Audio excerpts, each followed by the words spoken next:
राजस्थान में चल रही खींचतान के बाद अब कांग्रेस में हलचल है, लेकिन सूत्रों के मुताबिक ये खबर मिल रही है कि पार्टी सचिन पायलट के इस कदम से नाराज है और मुख्यमंत्री अशोक गहलोत के साथ खड़ी नजर आ रही। कांग्रेस महासचिव जयराम रमेश ने कहा कि मुख्यमंत्री अशोक गहलोत के नेतृत्व में सरकार ने बड़ी संख्या में योजनाओं को लागू किया। एक बड़ी बात यह भी है कि चुनाव से पहले कांग्रेस कोई रिस्क लेना नहीं चाहती। पंजाब में जो स्थिति पैदा हुई थी उसे कांग्रेस दोहराना नहीं चाहती और आखिर में मुख्यमंत्री बदलने जैसा खतरा नहीं उठाना चाहती। लेकिन ये साफ है कि अपनी ही सरकार के खिलाफ अनशन पर जाने के फैसले से पार्टी में नाराजगी है। जब हम अपनी बात पर खरा उतरेंगे और दोषियों को सजा देंगे। मैंने कभी भी प्रतिशोध की भावना के साथ या द्वेषपूर्ण भावना के साथ कार्रवाई करने पर ना कभी मैं पहले सहमत था, ना आज सहमत। लंबे अरसे से राजस्थान के अंदर ये मामला चल रहे हैं। चुनाव बहुत नजदीक है। कांग्रेस पार्टी की हाईकमांड, हमारी हाईकमांड को इस मामले में जल्द अज जल्द फैसला करना चाहिए। अगर इसी तरह चलता रहा तो आने वाले चुनाव में इसका बहुत बुरा असर होगा। जो हालात हैं उन हालात में हमें भारतीय जनता पार्टी से लड़ना है, आपस में नहीं लड़ना है। लेकिन ये जिम्मेदारी कांग्रेस पार्टी की हाई कमांड की है कि इस मामले का जल्द अज जल्द कोई हल निकाले। अभी हम देख रहे हैं कि जैसे आपने बताया कि भाई कांग्रेस लग रहा है कि मुख्यमंत्री अशोक गहलोत को ही बैक कर रही है सारे मसले में, तो इसमें लगता है कि गुटबाजी जरूर और बढ़ेगी। क्योंकि कल रात को हमने देखा कि प्रताप सिंह खाचरियावास ने भी कहा था कि अगर सचिन पायलट कुछ कह रहे हैं तो उनका सम्मान होना चाहिए, उनकी सम्मानजनक बात सुननी चाहिए। और दूसरे जो एमएलएज है, लगता है कुछ एमएलए और सचिन पायलट के साथ हो सकता है आ सके या उनके साथ एटलीस्ट उसमें शामिल हो जाए। और रंधावा जी का आज आने का है यहाँ पर, जो राजस्थान पार्टी के इंचार्ज है, तो वो आगे क्या करते हैं ये देखना होगा। लेकिन लग रहा है कि अब जो स्थिति है कांग्रेस की राजस्थान में, अगर जो मतभेद अब एकदम खुल के सामने आ गए हैं, क्या पार्टी उसको मना सकेगी या एक तरह से पार्टी में अलग अलग गुटबाजी और तेज हो जाएंगी, दरारें और तेज हो जाएंगी। सचिन पायलट जो मुद्दा लेके बैठे हैं उसमें अगर और एमएलए उनके साथ जुड़ जाते हैं तो एक तरह से ये पार्टी के लिए नुकसानदायक रहेगा, पार्टी की छवि के लिए।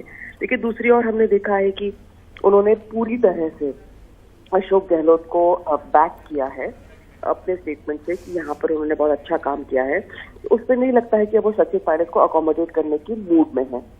और जो रंधावा है, जो मिस्टर रंधावा जी है, जो यहाँ पर पार्टी इंचार्ज है, वो आज यहाँ पर आएंगे तो वो क्या करते हैं वो अभी देखना आगे है। अब आपको बताते हैं कि कल का घटनाक्रम जब अचानक सचिन पायलट मीडिया के सामने आए और अशोक गहलोत के पुराने बयान दिखाते हुए कहा कि उन्होंने जनता से किए वादे पूरे नहीं किए। उन्होंने कहा, गहलोत मेरी चिट्ठी का जवाब भी नहीं दे दिया और अब मैं सरकार के खिलाफ 11 अप्रैल को अनशन करूंगा। जब जनता के बीच अब सिर्फ 6 महीने का 7 महीने का समय बचा है, राजस्थान में शहीद स्मारक के ऊपर 1 दिन का अनशन करूंगा। सचिन पायलट ने नया मोर्चा खोला है। अपने ही सरकार पे आरोप लगाया है कि पिछली भाजपा की सरकार के खिलाफ कोई भी कार्रवाई नहीं हुई, तमाम वादों के बावजूद। और अब मुख्यमंत्री अशोक गहलोत सीधे उनके निशाने पे हैं। जब इंक्वायरी नहीं होगी, जब केस रजिस्टर नहीं होगा, जब मुख्यमंत्री के पुराने बयानों की सूची तैयार करके पायलट ने साफ इशारा कर दिया है। मुख्यमंत्री अशोक गहलोत ने वसुंधरा राजे सरकार पर आरोप तो लगाए लेकिन कार्यवाही नहीं की। हम चाहते हैं कि जब जनता के बीच अब सिर्फ 6 महीने का 7 महीने का समय बचा है, तो हम लोग पब्लिक में जाएं, उससे पहले हम लोग कुछ कार्रवाई करें।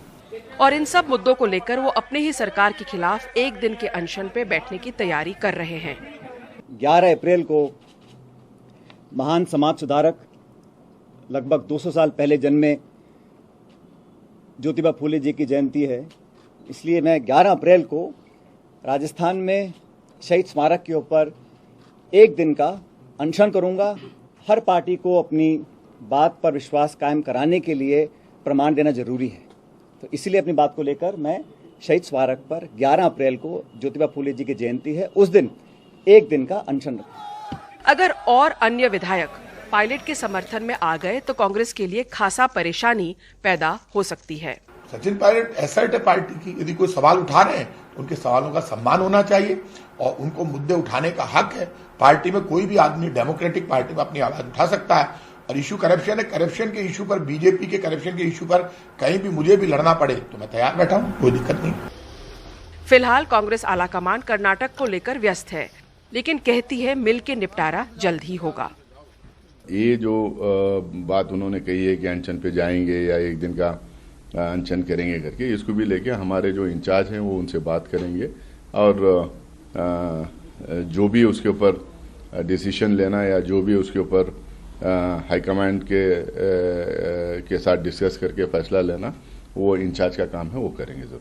राजस्थान में कांग्रेस के लिए ये एक नई चुनौती है। यहाँ पर चुनाव अब सिर्फ 8 महीने दूर है और अगर ये मोर्चा बगावत का रूप ले लेता है तो राजस्थान की राजनीति में कई नए मोड़ और विकल्प सामने आ सकते हैं। जयपुर से हर्षा कुमारी सिंह, एनडीटीवी इंडिया।